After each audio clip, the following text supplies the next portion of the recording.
Most people think heart trouble starts with a sudden, crushing pain in the chest, like a scene out of a movie. But in my years of practice, I've found that by the time you feel that movie-style pain, the heart has often been struggling for a long time.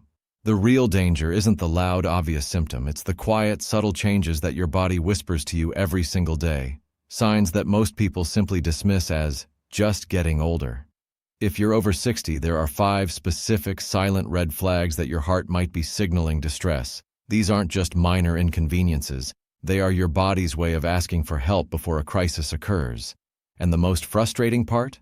These signs are so common that they're frequently ignored, even by people who are otherwise proactive about their health. In this video, I'm going to walk you through exactly what those 5 silent signs look like. We'll look at the physiological changes happening beneath the skin that you can actually feel if you know what to pay attention to. But we aren't just going to focus on the fear. We're going to pivot immediately to the heart protocol, the specific high-yield lifestyle adjustments that can help you strengthen your cardiac resilience starting today. We're going to cover a specific, surprising physical sensation in your extremities that people often mistake for poor circulation, a subtle shift in your evening energy levels that tells a much bigger story, and why one particular nightly habit you likely have is silently stressing your cardiovascular system. Stick with me until the very end, because I'm also going to share a recent clinical breakthrough regarding how to track these symptoms at home, which might save you a trip to the emergency room or, worse, a late-stage diagnosis. This isn't about scaring you. It's about giving you the tools to listen to your body more accurately. Are you ready to stop guessing and start understanding what your heart is actually telling you? Let's dive in. When we talk about the heart, we often think of it as a simple pump, but it's much more than that. It's the master coordinator of your entire physiology. When that pump starts to lose efficiency, it doesn't just stop. Instead, it compensates. It works harder. It changes the way it handles fluid, the way it signals your lungs, and even how it distributes energy to your extremities. This compensation is what creates those silent symptoms. Many of my patients come in feeling a bit off, but they can't quite put their finger on it. They tell me, "Doctor, I'm just slowing down," or "It's just part of being my age." And while it is true that we don't move with the same vigor we did at 20, there is a massive difference between normal aging and the heart signaling that it is struggling to maintain its output. Understanding the why behind these symptoms is critical. When the heart struggles, it impacts your circulation, your breathing, and your metabolism in ways that often seem unrelated to the heart itself. You might notice you're not as sharp, or that your legs feel heavy after a short walk, or that you're waking up just a little bit more often at night. These aren't just random occurrences. They are often connected to a decrease in cardiac output. Quick favor before we go further. Drop your city, state, or country in the comments. When I see where people are watching from, it helps me tailor the advice for what you're dealing with where you live. I read everyone. Now stay with me, because what's coming next surprises most people. You see, the heart is incredibly resilient, but it has a breaking point. We often ignore the early warning signs because they don't look like heart disease. We've been conditioned to look for the chest pain, the radiating arm numbness, and the shortness of breath. But if you wait for those, you're missing the window where you can actually make the biggest impact on your long-term health. It's time to recalibrate what you consider normal and start looking at the bigger picture. To really understand how these silent signs manifest, let me tell you about a patient of mine. Let's call him Arthur. Arthur was 72, a retired engineer who spent his mornings tending to his vegetable garden and his afternoons reading in his sunroom. He was the picture of an active, independent senior. He prided himself on his stubborn health. He hadn't been to a doctor in 3 years because, as he put it, "I feel fine, and I don't want to hear anything I don't want to know." But over about 6 months, Arthur started noticing things. He told his wife he was just getting lazy. He'd stop midway through mowing the lawn, telling himself he was just bored with the chore. He noticed he needed an extra pillow at night, which he blamed on a stiff neck from his recliner. He even started wearing compression socks, assuming his swollen ankles were just the price of a long life on his feet. He had a logical, common-sense explanation for every single one of these changes. When he finally came to my office only because his daughter essentially dragged him in after noticing he was breathless just walking from the car to the front door, he was shocked. He genuinely believed he was experiencing normal aging. But when we ran the tests, the story was different. His heart was compensating for a drop in efficiency that had been occurring for months. Each of those excuses, the need for more pillows, the laziness during chores, the swollen ankles, was actually a data point. His heart was struggling to move fluid effectively, and his body was physically adjusting to that struggle. Arthur's story is not unique. It's a classic example of how our internal narrative, the "I'm just getting older" story, can be the most dangerous thing we believe. We adapt, we modify our lives to avoid the discomfort, and in doing so, we normalize the decline. If you are currently excusing away your own subtle changes, I want you to pause. Arthur felt fine, right up until he didn't. He didn't have the chest pain. He didn't have the collapse. He just had a series of small, quiet signals that he chose to interpret as harmless. Learning to reread those signals is the first step toward getting your vitality back, and it's exactly why we're going to break down these 5 silent signs right now. The first silent sign is something I call nocturnal positional awareness. If you find that you are consistently needing to add an extra pillow to your bed setup, or you find yourself gravitating toward a recliner for a quick nap rather than laying flat, pay attention. This isn't just about neck comfort. When your heart is working optimally, it handles your body's fluid volume with ease. But when the heart's pump function starts to lag, that fluid doesn't circulate back through your system as efficiently while you are lying horizontally. Gravity, which is normally your friend, starts to pull that fluid toward your lungs when you are flat. Your body, being incredibly intelligent, tries to compensate by making you feel the urge to sit up, to put gravity back on your side. That extra pillow isn't a comfort choice. It is a subconscious, physiological survival mechanism to help you breathe easier at night. The second sign is a subtle change in your endurance for mundane activities, what I call the mid-chore stall.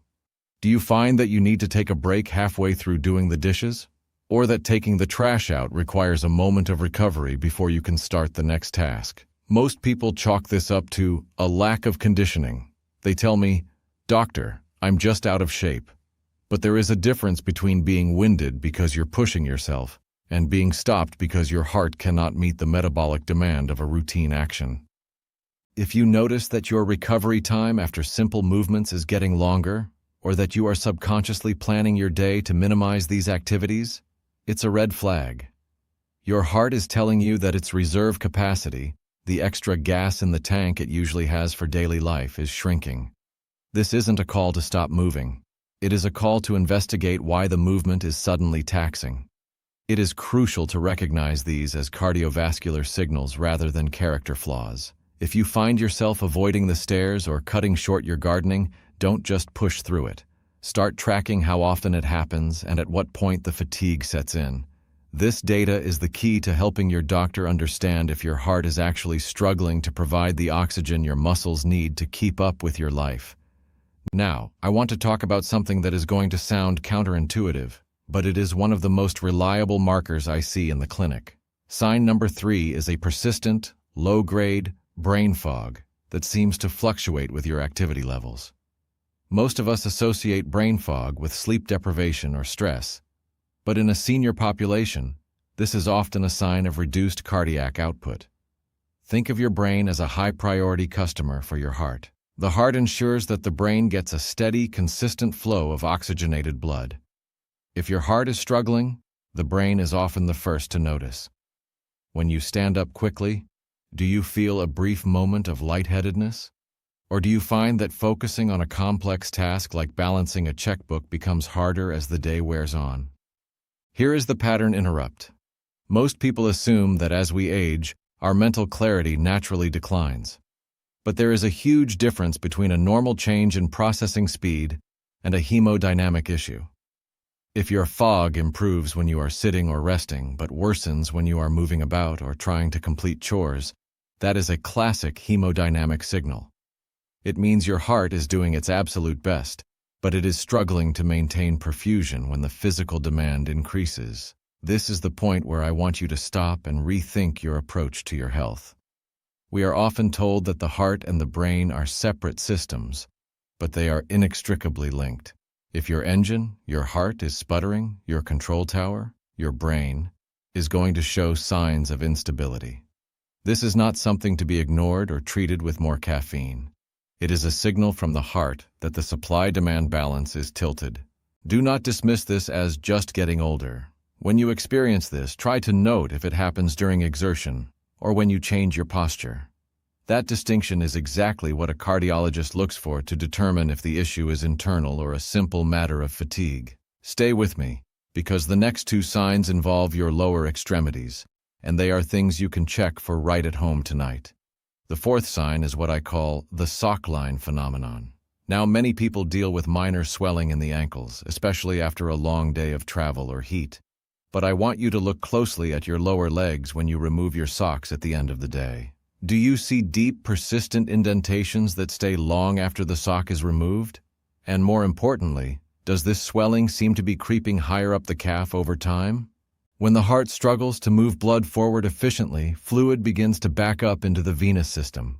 Gravity pulls that excess fluid into the lowest point of your body, your feet and ankles. While many seniors accept this as a side effect of medication or just gravity, persistent swelling that doesn't disappear completely by the next morning is a red flag.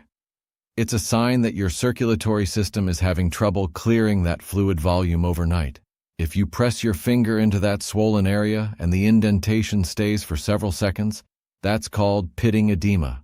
It's a very clear signal that your body is dealing with a fluid overload issue that requires a professional assessment, not just another pair of compression socks. The fifth and final silent sign is a change in your nocturnal heart rhythm awareness. This is more than just a racing heart. It's a feeling of skipped beats, or an occasional thump that seems to happen specifically when you are lying still in the quiet of the night. You aren't doing anything strenuous. You're resting. Yet, your heart seems to be talking to you.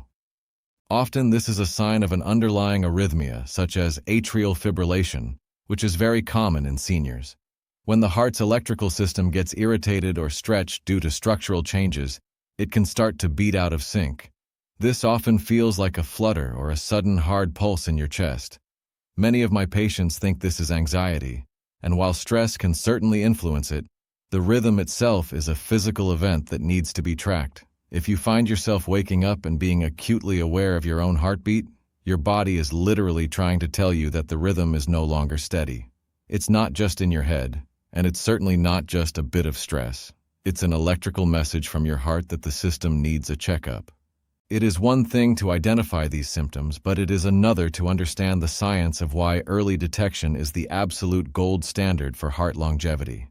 I want to highlight a landmark study that underscores why we cannot afford to ignore these subtle shifts. A critical meta-analysis published in the Journal of the American College of Cardiology examined thousands of patients to understand the transition from asymptomatic structural heart changes to symptomatic heart failure. What the researchers found was profound. They identified a clear pre-symptomatic phase.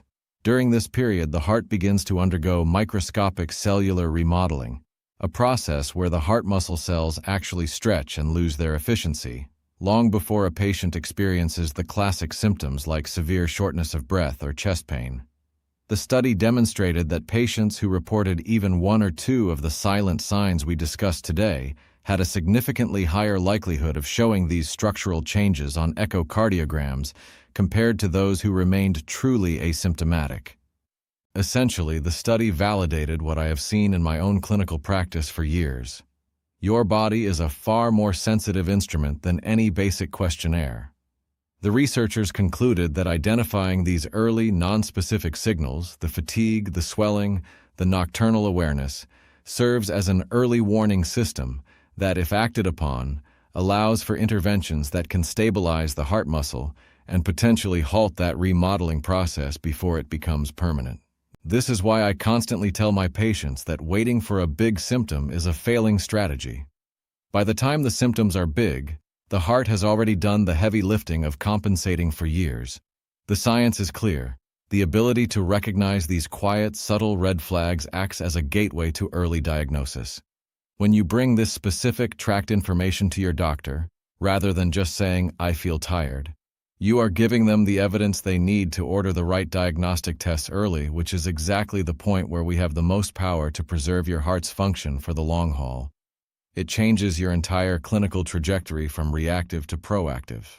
Now that we know the signs and the science, let's talk about the heart protocol, the high-yield, actionable steps you can start taking today to support your cardiac health and reverse the tide of these subtle symptoms. This isn't about expensive medical gadgets, it's about refining your daily environment and habits. First, let's address the fluid balance. If you are noticing swelling or that nocturnal positional awareness, one of the most effective shifts is to increase your intake of potassium-rich whole foods while strictly limiting your sodium intake in the late afternoon. Sodium acts like a sponge, holding onto fluid in your tissues. By prioritizing whole foods like potassium-rich spinach, avocados, and white beans, you help your body naturally manage fluid distribution. This is a simple, non-medicinal way to assist your heart in maintaining fluid balance throughout the day. Second, consider the active recovery approach. If you've been avoiding exercise because you fear the fatigue, shift to short, frequent bursts of movement instead of one long, taxing session. We call this heart rate variability training. Instead of a 30-minute walk, try 5-minute walks spread throughout the day. This keeps your heart's output consistent without putting the sudden, heavy load on your system that often triggers that mid-chore stall. It keeps your vascular system resilient and your heart muscle engaged without overexertion. Finally, we need to focus on your sleep hygiene as a therapeutic tool. I mentioned earlier that needing extra pillows is a red flag, but the environment in which you sleep is also key. Keeping your bedroom temperature slightly cooler helps lower your baseline stress response during the night. Furthermore, tracking your heart rate at night using a simple wearable device and actually looking at the data can provide you with a baseline. If you see a consistent spike in your resting heart rate during the night, that is a data point you can discuss with your doctor to rule out subtle arrhythmias. These 3 shifts, sodium management, active recovery bursts, and environment-based sleep optimization, are the foundation of the heart-supportive lifestyle that helps many of my patients get their energy back and keep their hearts pumping strong. To wrap this up, remember that the goal is not to live in fear of these 5 signs, but to live with the confidence that you are paying attention. Your heart is the most hard-working organ in your body, and it deserves to be heard long before it has to scream. Whether it's that extra pillow at night, a slight change in your endurance, or that subtle nocturnal heart awareness, these are not just signs of aging. They are messages. You are the expert on your own body, and by tracking these subtle shifts, you are taking the most important step toward maintaining your independence and your vitality for the years ahead. If you found this breakdown helpful and want more actionable, science-backed guidance on protecting your heart health as you age, please hit that subscribe button. I release new, evidence-based videos every week designed specifically to help you stay ahead of these silent issues so you can keep doing what you love. Also, don't forget to check the links in the description for my free guide on tracking your heart's daily trends at home. Thank you for listening, and I'll see you in the next one.